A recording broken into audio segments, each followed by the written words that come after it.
And welcome back, everyone.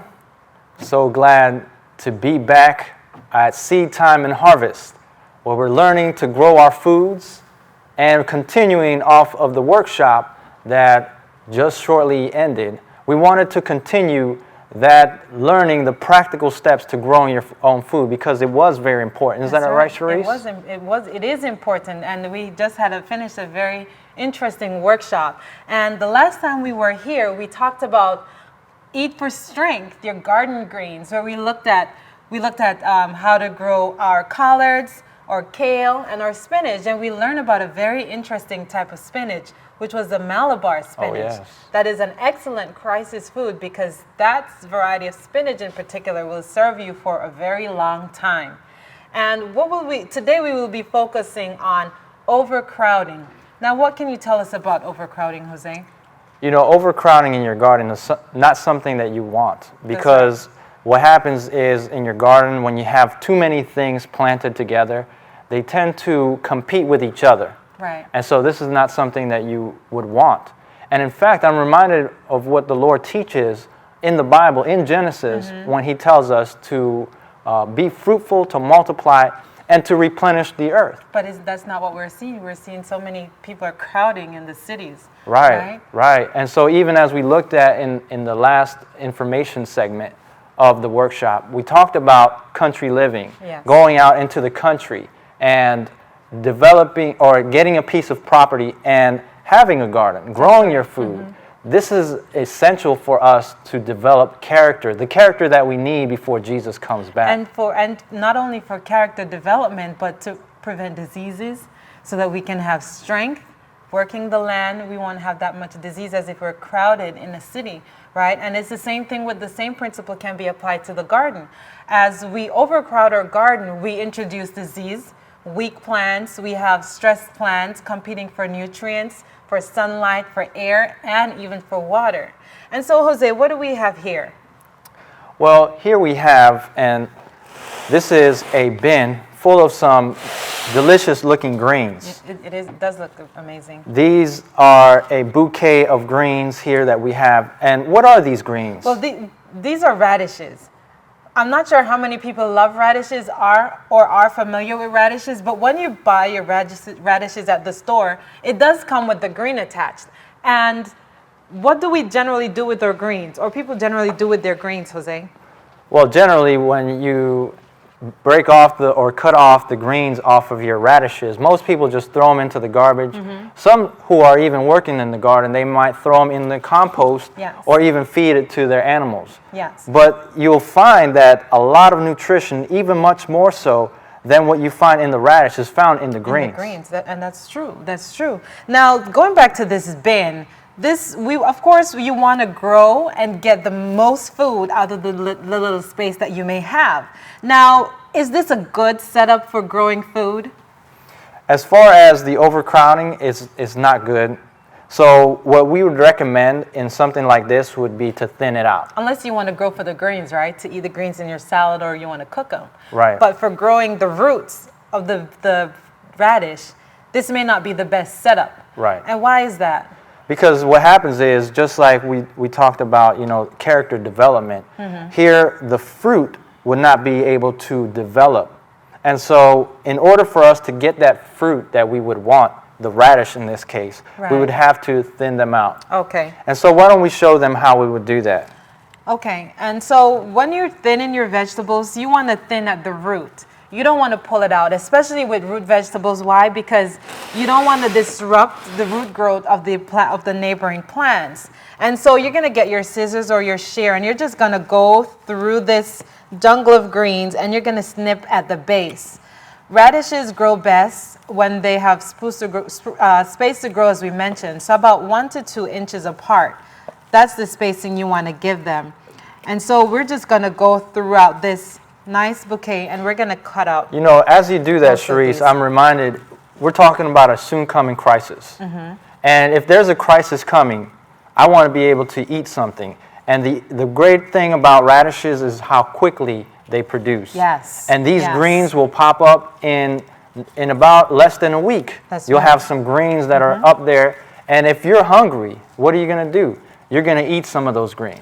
Yes. And that makes radish an amazing plant because, as you rightly mentioned, in as little as 28 days, your radishes will be ready to harvest. So if you're just starting out your garden and you want to see progress, radish would be an excellent addition because, of course, you can eat the greens, you can eat the roots, and to get a continuous supply, you'll plant your radishes every 2 weeks. So you'll always have radishes. And that's what we talked about before, right? Succession gardening. Succession gardening, exactly. And now we know summer is coming up. So when is a good time to plant our radishes? Well, you know, somebody told me, I don't like radishes because they're bitter.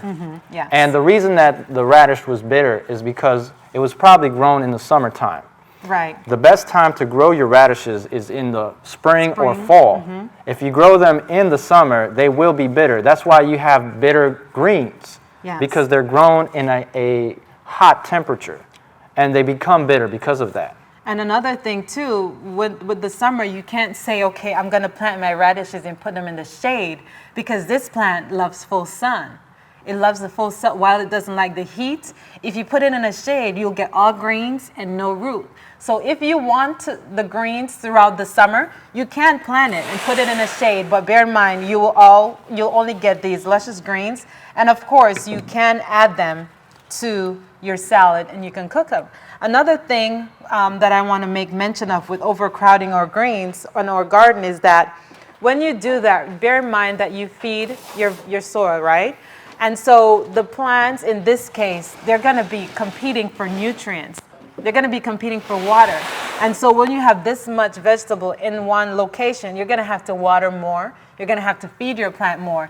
And of course, you're going to have to bear in mind that you'll have a lot more disease because there is no airflow going through your garden, as well as the sunlight will not be able to penetrate the base of the plants. And so you'll find yellowing of the lower leaves. So overcrowding is something that you want to avoid. Yes. And we have a few slides that we want to show pictures of. The first one we have a picture of is a pot that we actually put some soil in, and we didn't plant these, did we? No, this was from our compost pile. We were separating our compost and we'll just put some dirt in this pot, and lately we see things coming up. And in this bin, we can actually see we have squash, different varieties of squash, and we have tomatoes. I see clearly we have an acorn and a butternut squash. I'm not sure the other type. And we have tomatoes. Now, while we need all those vegetables, is it ideal to grow all of that in this one pot? No, like we were mentioning before, in this pot, they will not have enough room for the roots to be able to expand. You won't have enough, there'll be competition for water, there'll be competition for sunlight, and so all these plants will be competing against each other. Yes. And you won't have each one developing the fruit that you would want ideally. Right, because the tomatoes may produce, but you may not get as much as if you had them in a separate container. Right? And so, as we mentioned before, starting out your garden, you are excited and you want to get the most out of the space that you have. But at the same time, you could be throwing away money, because if you're going to plant a seed that you may not be able to eat the green of it, or they may not be able to, they may not prune well, or if you cannot transplant well, you're going to have to toss that out, right? And so you want to bear in mind when you're planting that you're not going to throw out money when you thin your vegetables. Right. So we have another slide also here that we want to show you. And in this slide, you see that we have here our onion garden. What started off as an onion garden. Yes. And so we had various onions that we planted. But we also had tomatoes that were here from the previous season. And they started shooting up on their own. And then we also transplanted some strawberries. And then we realized, okay, this is now become a crowded spot in our garden. Right. And so we wanted to show you that this is not ideal for a garden. You don't want it to be overcrowded. So what you can do is you can harvest some of those onions. You and can that would be thinning them out too. Right. So you don't have to just pull it out and then toss it into the compost bin. You can actually eat it. Right. And that way you'll be thinning them out in that fashion. Yeah, so that's a good way to thin your vegetables. You can uproot some of your radishes and eat it, or the onions in this case, and you can eat the greens as well as the bulb. Or we have tomatoes here. What we did was we cut the leaves from the base of the tomatoes so sunlight will be able to go through our little garden here. And ideally, this is what your radish patch should look like. You have about 1 to 2 inch space between each plant so they can get sunlight and for the plants to be able to develop and produce the fruit that you need. Now, we're going to show you some radishes that we harvested. And we have a nice bouquet of radish greens here that we would use in our salad. And another thing we want to mention with the radish is watering. How would you water radish? Well, you want to make sure that you're consistent when you're watering. Here we have a radish that was cracked. Yes. The reason why it was cracked is because we had a time when we had little water. It was a dry season. And then we didn't water for a few days, and then we again consistently watered, and that's what happened. That's the result.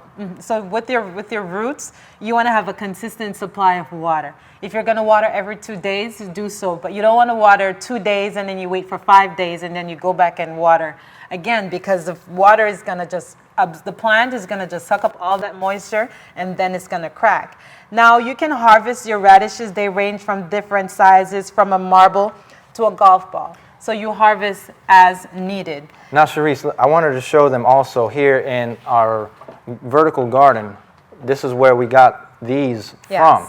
This is the basket that we showed how to make as a vertical garden with radishes growing on it. And these were ideal because they grow so quickly. And so we planted not so long ago, just a few weeks ago, when we showed you when we were making the basket. And here you are, these radishes are ready already. That's wonderful. So this is an excellent food to grow if you want to see results. Now, can we show them how to plant the seeds? Sure. Now, I just want to mention that here we have our non-GMO heirloom survival seeds. We purchased this seed packet. Why? Because it has 50 different varieties and it has over 5,000 seeds. So this is very economical. It's not that expensive. And when we purchase this seed packet, we find that a lot of the things that we eat from our garden are in the seed packet. And so here we also have some radishes and different types of vegetables. So we're just going to open to see if we can see what it looks like and how we can, if we can find our radishes. Now, Jose, you're going to take this packet over here. I see beets in that one, and I see radishes in this one as well. Now, the seeds of radishes are fairly small, so you can sow them as needed. As we mentioned, you can sow them as like this, but then you're going to have to thin them out. So ideally, you want to, I found the radish. You want to sow them at least 1 to 2 inch apart. Now, another interesting thing I wanted to share is that, as you can see here, we have some peat moss that we added to our mix here. Now, the reason why we're going to even do that again is because the radishes, they want loose soil. That's right. So we're going to make sure that we loosen this soil up with some peat moss, and which is also going to be adding organic matter into our soil mix. So we're going to work that into our soil mix, as you see here. Yeah. So all your root vegetables, if you plant them in a clay hard soil, they may not expand, right? So you have to have loose soil for the roots to be able to grow and your plants to be able to be healthy. And so we're just gonna make. So how deep do you want to make that? It's gonna be about a ½ inch deep. Another interesting thing too, when you purchase your seeds, valuable information will be found on the back of your seed packet. And here for the radishes, it says plant ½ inch deep. And we see here, it says about 1 to 2 inches apart. And the seeds will germinate in 4 to 6 days. So when you're planting, when you purchase your seed packets, you can look on the back and it will tell you exactly how to plant your seeds. And it's good to follow these instructions. Why? Because, of course, you want your seed to germinate. All right? So you're just going to you have the seeds over there. All right. So how far do we want to put these seeds apart? So we're going to put them at least 1 to 2 inches. To have success of germination, you can put two together, and then we can thin them out as needed.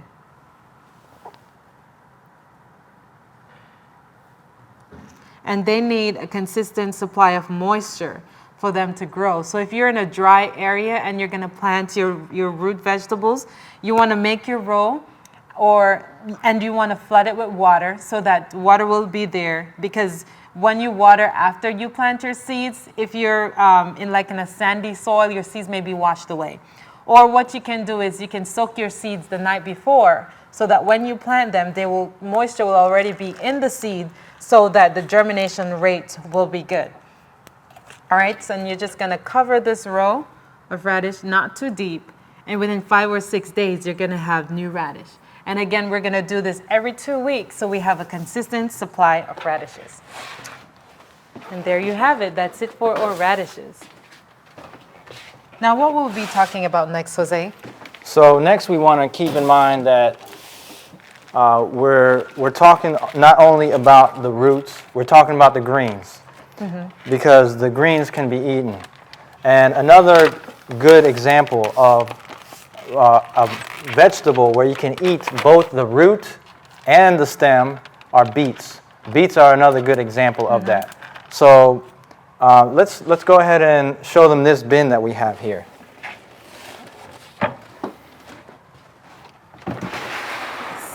So here we have our beet patch. So you don't have to necessarily plant beets in the ground. If you have a deep enough container, and even half this size, you can have a consistent supply of beets. While radishes take 28 days to mature, your beets will take about a month and a half, about 70 days, 50 to 70 days for you to have beets for harvest. Now, as we mentioned before, the beets, the roots as well as the leaves are edible. Right. And they have a Swiss chard-like texture. You can eat them raw or you can eat them cooked. Now, people generally go for the roots of the beets thinking that it's more healthy, but is that true? Actually, you'd be surprised that the nutrition content of the leaves is actually greater than what you find in the roots. Yes, that's right. So no more throwing out the leaves of the beets. You can eat those as well. Yeah, and that's something that is very good to remember when you're going through a crisis. Where am I going to get good nutrition from? Right. Even from the greens that are quickly coming up. Yes, and beets are also high in protein. They're high in vitamin C. You have your iron. They help your immune system and your bone growth, even boost some energy. So if you're a hot day outside and you want some energy to continue to work, you can juice some beets with carrots, and that will be an excellent energy booster. That's right. All right? Let's look at this picture that we have here. Yes. In this picture, where is this taken from? This is from our first beet patch for the season, our front yard garden. And we've been harvesting from this spot for a while. As you can see, we plucked out a beet here that we wanted to show you that we harvested this morning. So you can harvest your beets depending on the size that you need. And in our next slide, you can see that very same one that you plucked in the garden. Yes. Now with beets, you can thin your beets as you did the radishes. However, the beets will grow on top of each other. Unlike radishes, if they don't have space, they will just not grow. The beets will push each other out the way. And as you harvest, you as well thin. So that's another awesome thing about planting beets. Even more, when you purchase your beet seeds, they come in what's called clusters. If you try to break apart that cluster, you'll find that you have at least 3 or more seeds in your beet cluster. So look into that when you purchase your beet seeds. Try to separate them, and you'll be surprised to find that you may think you're planting one beet, but you're actually planting many more. Now, with the beet seeds, they do need a lot of moisture to germinate. And so we will soak our beets overnight before we plant them out in our garden. And if you would like, you can thin your beets as needed so that you can get larger bulb or more greens. Now, how are we going to sow our beet seeds, Jose? Now, the beet seeds are going to be sown very similar to that of the radishes. So we're going to sow them into the ground about approximately 1/2 inch deep. And then we can also add let's add some peat moss. Peat moss to yeah, this. let's do that. And one thing I love about beets, we planted these seeds under the mulch. And we found that the beets, the leaves, they even came up through the mulch. So your seeds will shoot through anything that's placed on top of them. And that's amazing with beets. So we're just going to go ahead and add some. And again, because you want to get that soil loosened up. Right. Because that's why we add the peat moss. These beets, we want them to get big. So we want them to be able to have loose soil. And space for them to grow. And beets are a wonderful addition to your salad. If you love to juice, you'll plant more beets. If you love, depend on the need that you have, that will determine the amount of beet seeds you will plant. And again, with this, you can have a succession garden. We would plant every 20 days, so we have a consistent supply of beets. Unlike the radishes, which planting has to be suspended during the summer, you continually plant your beets. You can put them in a shaded spot, but as we mentioned, you will have more greens than you will have bigger bulbs. So that's an option for you as well. And then when you harvest your beets as the size that you would like. Now, initially when we first started, we talked about regrowing food. And we talked about how you can regrow your green onions. We briefly touched on how you can regrow lettuce, but you can regrow your beets as well. And we're going to show you how you will do that. Before we go there, I just wanted to mention that just a repetition, what you said, that each one of those seeds will have each one of those seeds is actually a cluster.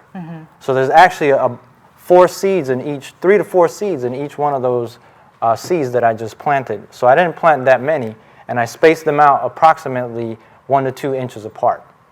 That's good. All right, and then we're just gonna, if you wanna help me, take these down. We're gonna briefly demonstrate how you can regrow your beets. Because of course, we wanna get the most out of the food that we have. Now, many people will think that, okay, we're gonna regrow our beets, so we're gonna get a new beetroot. That's not true. When you harvest your beets, of course, you don't wanna throw out your greens. When you separate your greens from the bulb, you wanna leave about close to 1 inch on the bulb. And then when you go to cook your beets, you're gonna leave just the top off the beets left. And you can see this is a wonderful color. Isn't that right, Jose? That's right. That's just beautiful. And the green will even store longer than the actual root. You can store this in the refrigerator, or you can blanch it, you can freeze it, you can jar your beets. You can use the methods that we showed you in previous videos of how to blanch, how to vacuum seal, and various methods that you can use to store your beets. And we don't really need to store them because they go rather quickly. When you juice, you don't have to worry about peeling your beets, because even the skin, you just wash really nice, because even the skin has nutritional value. Now we remove the top part of our beets, and we're not going to even throw that out. So nothing goes to waste. When you're planting vegetables, nothing goes to waste.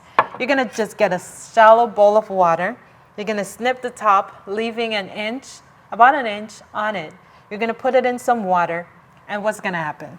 Then after time, you're going to see the greens is going to come out. It's going to get some roots. And so you'll be regrowing your greens, and they'll quickly come back so you could eat some more. As you can see in this picture. Yes, in this picture here, we have the ones that actually have already started to sprout and regrow. Right.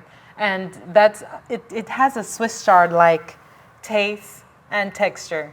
So of course you can eat it raw, you can juice the greens, or you can steam it lightly and enjoy. And so God has given us some amazing plants, hasn't He? That's right. And as you can see here in this food, you can eat the root, you can eat the stem, you can make a salad with both of them.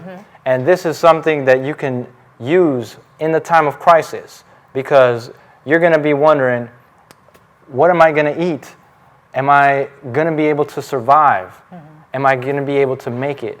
With these foods, when you grow them, they grow so quickly. The greens especially. The greens grow so quickly that you can replenish and obtain the strength that God wants to give you. Yes, an amazing thing also, you can even harvest the greens, leaving the bulb in the ground to continue to expand. And when you harvest the greens, of course, you're going to get more greens growing, because before the bulb, you see the green. So you just lightly harvest the green of your beets, and you let it stay in the ground if you're not ready to harvest until you have a larger bulb to your desire. If you have sufficient in your home, you harvest as needed. So they winter very well. They are frost hardy too. So if you're in an area where you get snow, you can leave your beets in the ground and they will stay there until the next time season. And for when planting. it is cold, they'll actually store, so they won't go bad in the cold. True. That's and very that's true. a form of storage for preparing through the winter when you Yes. have roots. Yes. And as you, one thing we were discussing too, of all the vegetables, beets have the highest sugar content. So maybe if you cannot buy sugar, you can use your beets to make your tea. If you have the acquired taste for that. That's something we have to try. Another thing also, if you're storing your beets or your roots for winter, you might want to put something down to let you know where they are, because if Right, it does marker. snow, you won't be able to know where they are Find it. unless you mark it. Yes. And be like, okay, where are my carrots at? And it's a blanket of white everywhere, and then you see that stick. Well, there's my carrots, there's my beets, and my radishes, and then you can go out there if you're Yes. brave enough. Yes. So these are excellent food, and they will store for a very long time if stored properly until you're ready for the next planting season. So I want to encourage you to go out, Yes. get your radishes, get your beets, plant your greens, eat for strength and not for drunkenness. That's right. Happy planting, Happy everyone. planting.